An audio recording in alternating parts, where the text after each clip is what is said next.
জামাইকে এন্ট্রি নিছে আর বড় জামাই এন্ট্রি নেবে না, এটা কি হয়? এটা হতেই পারে না। এখন হচ্ছে বড় জামাই এন্ট্রি নিচ্ছে, সাথে জয়াপু আছে, জামাই বউ দুজন, পাশে তো আমাদের সাজু ভাই উড়াধরা নাচ, এদিকে আনিকা আপু সেই কি করতেছে। আনিকা আপু না, আমার ফুপ্পি লাগে। ফুপ্পি আমাকে মোবাইল ধরাই দিয়া বলতেছে আমাকে একটু ভিডিও করে দাও, দিলাম। আর সাজু ভাইয়ের নাচ দেখা তো আর কিছু বলার নাই, সাজু ভাই তো অলওয়েজ রক। আমি ওদিক দিয়া জামাই বউকেও, নতুন জামাই বউকে বলছিলাম যে তোমরাও জয়েন করতে পারো, জয়েন করো তোমরা। এদিকে সাজু ভাইয়ের নাচ থামতেছে না। লাস্টে একটা সাজু ভাইয়ের একটা কথা বলবো অনেক।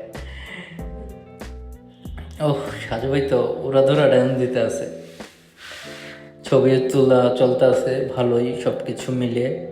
এখন এদিকে 26 নাচতেছে না, আলামিন নাচবে নাচবে ভাব করতে